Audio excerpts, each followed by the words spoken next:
जय श्री कृष्ण। दोस्तों, आप सभी श्रोताओं का दिन शुभ और मंगलमय हो। इसी मंगल कामना के साथ चलिए आज की इस कथा को शुरू करते हैं। तो आप लोग बड़ी ही श्रद्धा और प्रसन्न चित मन से इस कथा को पूरा अवश्य सुनिए। अब आइए श्रवण करते हैं पूर्णिमा और अमावस्या की कथा, जिसे सुनने मात्र से सभी देवी देवताओं की कृपा प्राप्त होती है। एक राज्य में एक राजा और एक रानी रहते थे, जिनकी 4 संतानें थीं, 2 लड़के और 2 लड़की। एक लड़की का नाम पूर्णिमा तथा दूसरी लड़की का नाम अमावस्या था। पूर्णिमा घर के कामों में निपुण थी और घर का पूरा काम करती थी और भगवान की पूजा अर्चना भी किया करती थी। इसके अतिरिक्त वह गौ माता की सेवा भी किया करती थी। और उसकी दूसरी बहन अमावस्या ना ही घर का कोई काम करती थी, ना ही भगवान की पूजा अर्चना करती थी और ना ही गौ माता की सेवा करती थी। पूर्णिमा सर्वगुण संपन्न थी, फिर भी राजा और रानी अपने दोनों बेटों तथा पुत्री अमावस्या को ही प्यार किया करते थे और वह पूर्णिमा से प्यार नहीं करते थे, उसके साथ भेदभाव करते थे। राजा के चारों पुत्र और पुत्री धीरे धीरे बड़े हो रहे थे। जब वे बड़े हो गए, राजा ने अपने दोनों पुत्रों का विवाह योग्य कन्याओं के साथ करा दिया। इसके बाद रानी ने राजा से कहा कि अब दोनों पुत्री विवाह के योग्य हो गई है और इन दोनों का विवाह भी करा दो, लेकिन पुत्री अमावस्या का विवाह किसी बड़े खानदान में कराना और पूर्णिमा का विवाह किसी गरीब परिवार में कराना, क्योंकि पूर्णिमा को केवल भगवान की पूजा पाठ करना ही पसंद है और गाय की सेवा करना पसंद है। अब रानी ने राजा को दोनों पुत्रियों का रिश्ता तय करने के लिए भेज दिया। राजा ने अपने पड़ोसी राज्य में जाकर वहां के राजा के पुत्र से अमावस्या का रिश्ता तय कर दिया और वहीं पास के गांव में जाकर एक गरीब परिवार के लड़के से पुत्री पूर्णिमा का रिश्ता भी तय कर दिया। ये सारी बात जाकर राजा ने अपनी रानी से बताया, तो रानी यह सोचने लगी कि अब देखते हैं कि भगवान इसकी मदद कैसे करते हैं। ये बहुत ही पूजा पाठ करती है और भगवान में मगन रहती है। पूर्णिमा का भाई और उसकी भाभी पूर्णिमा से बहुत प्यार करते हैं, क्योंकि पूर्णिमा उनके घर के कामों में उनका साथ देती है और कामों में उनका हाथ बटाती है, और यही उनकी दूसरी बहन अमावस्या उन पर अपना रोब जमाती है और घर का कोई कार्य नहीं करती। कुछ समय बीत जाने के बाद दोनों पुत्रियों का विवाह हो जाता है। राजा और रानी विवाह के बाद अपनी दोनों पुत्रियों को विदाई देते हैं।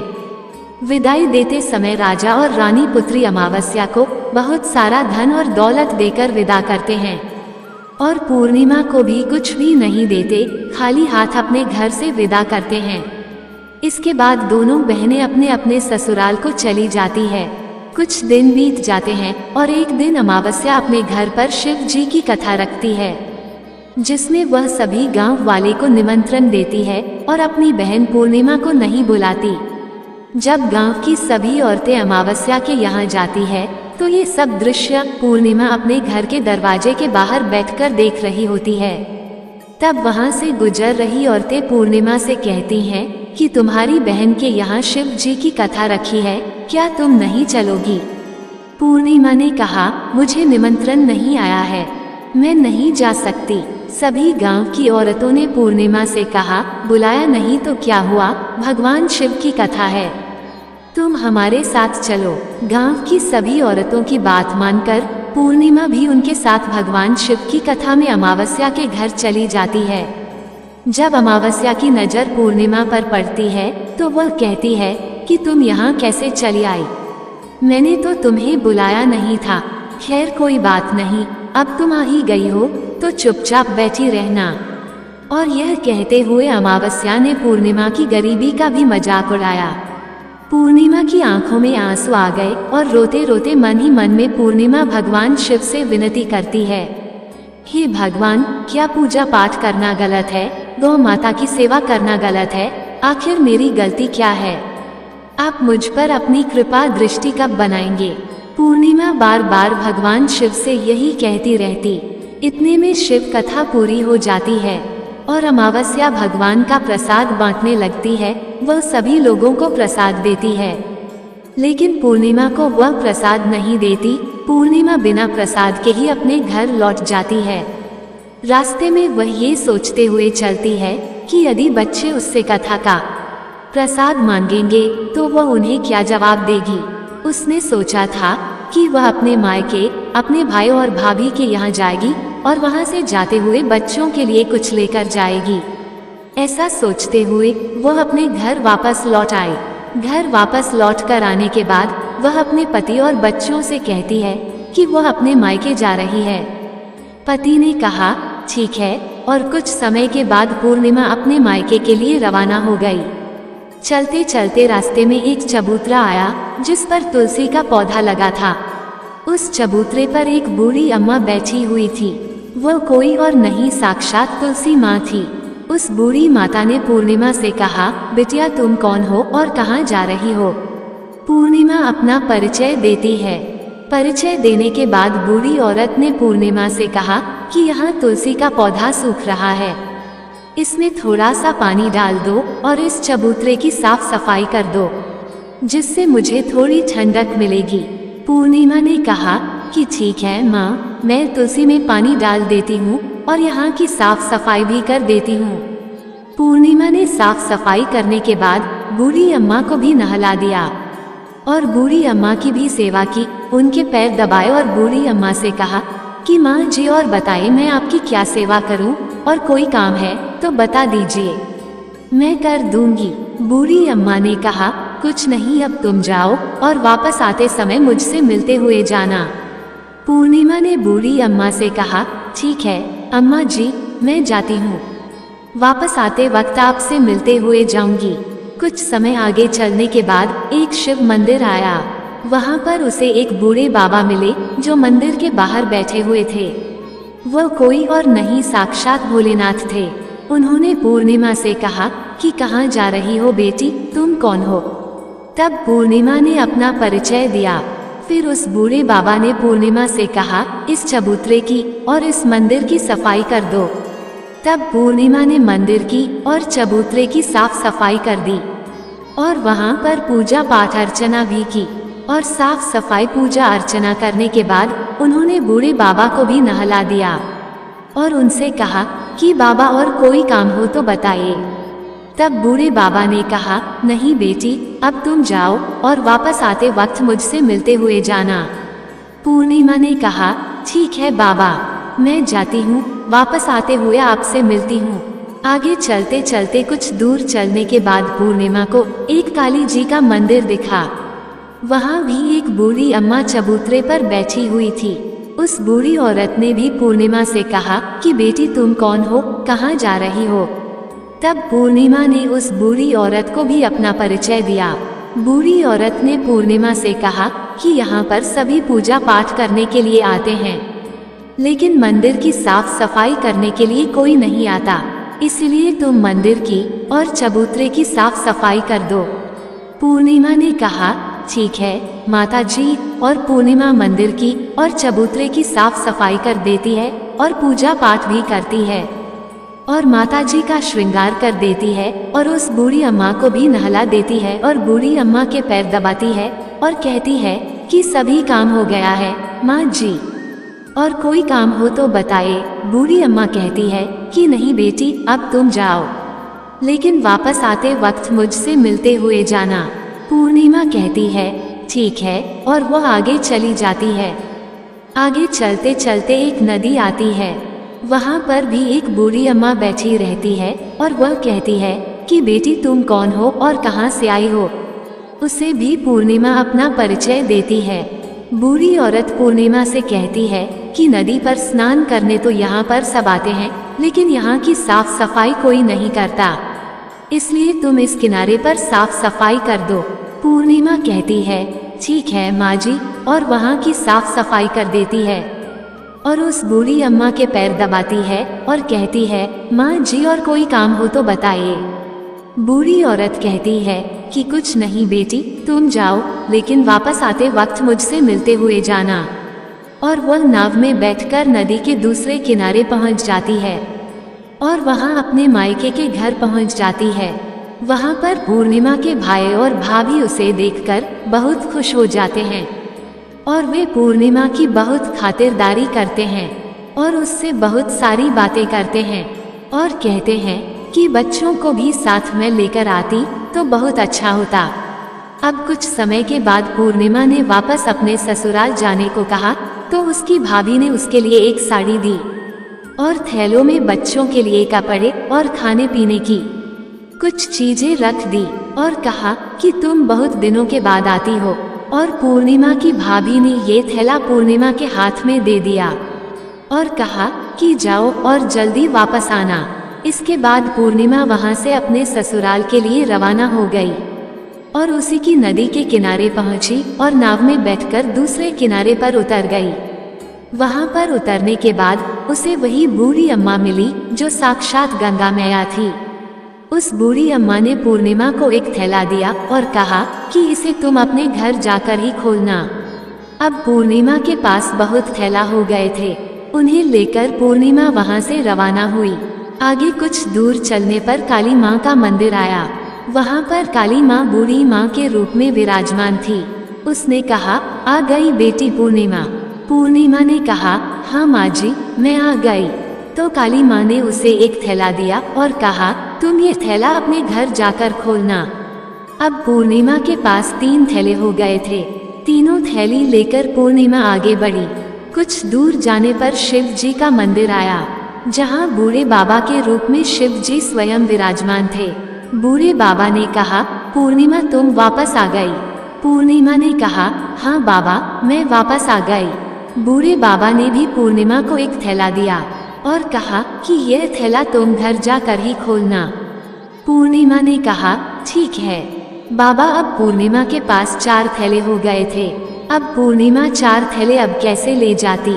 उसने एक पुरानी साड़ी निकाली और उन सभी थैलों का एक गट्ठा बना लिया और सर पर रखकर वहां से रवाना हो गई।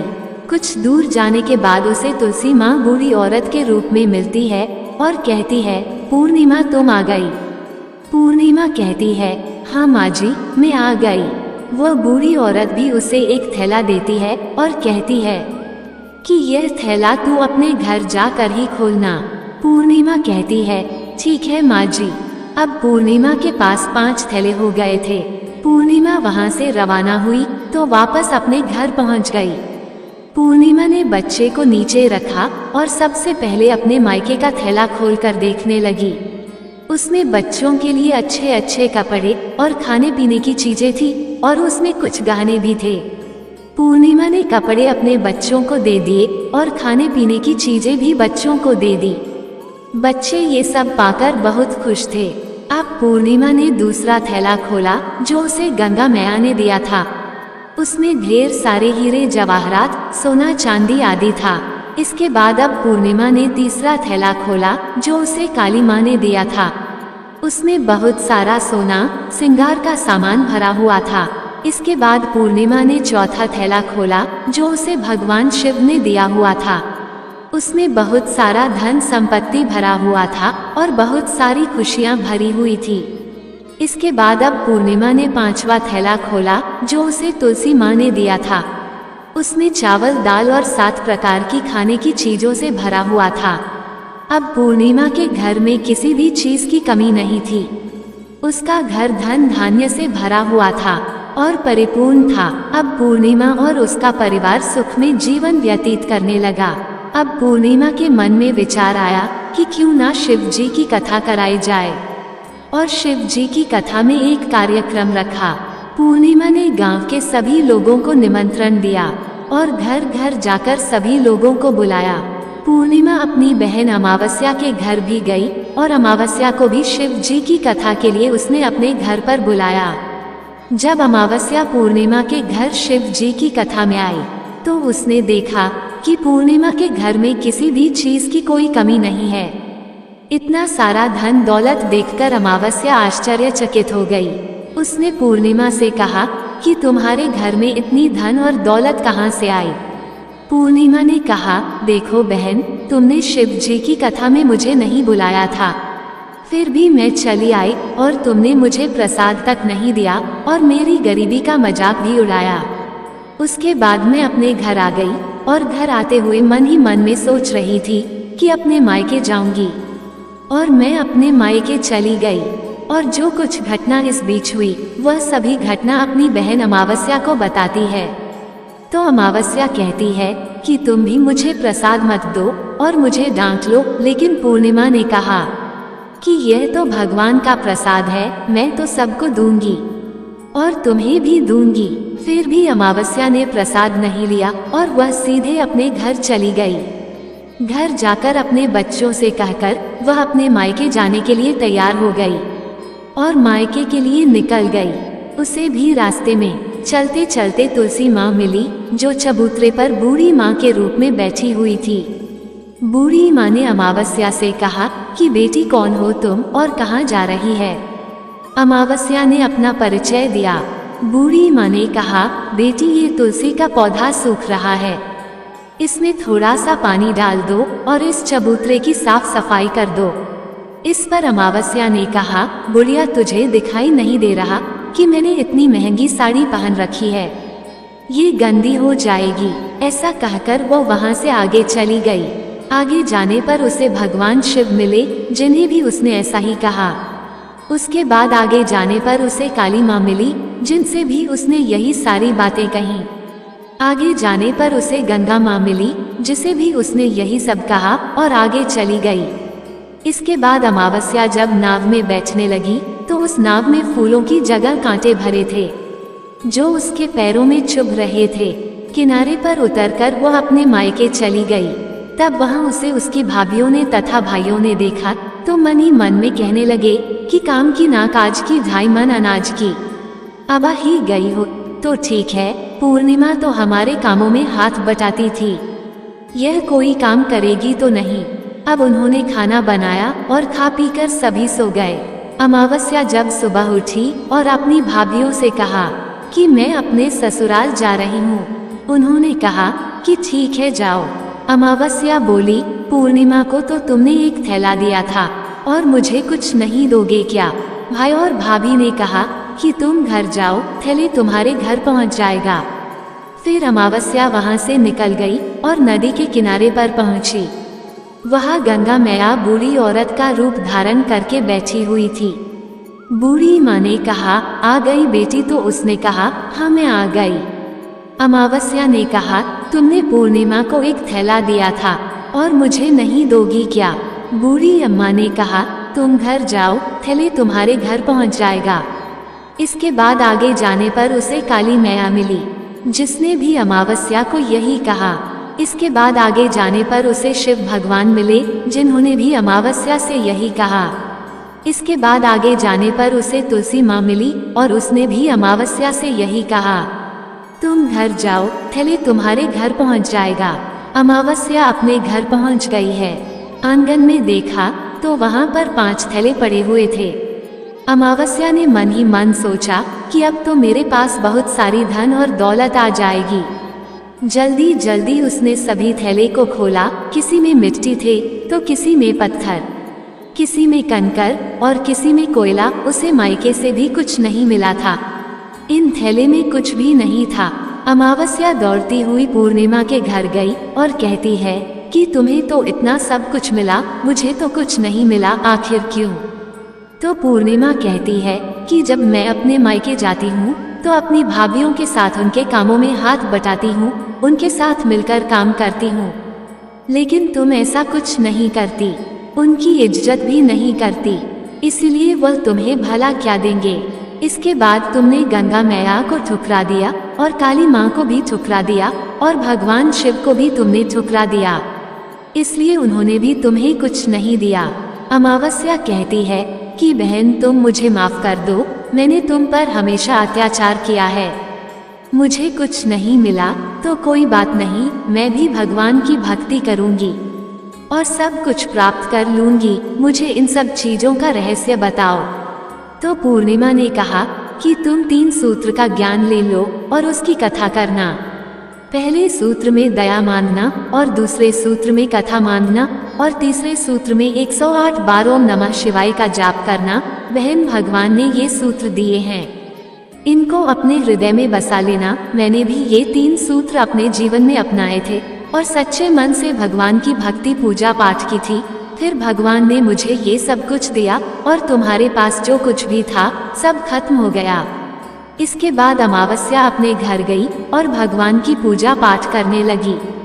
भगवान शिव से उसने माफी मांगी और गौ माता की सेवा भी की और दूसरों की मदद भी करने लगी। हर हर महादेव, जय श्री कृष्ण। दोस्तों, आपको ये कथा कैसी लगी कृपया कमेंट करके जरूर बताएं और कमेंट बॉक्स में जय श्री कृष्ण लिखना ना भूलें। वीडियो पसंद आया हो तो लाइक करें और ऐसी ही और भी बहुत सारी कहानियों को सुनने के लिए चैनल को सब्सक्राइब जरूर करें। धन्यवाद।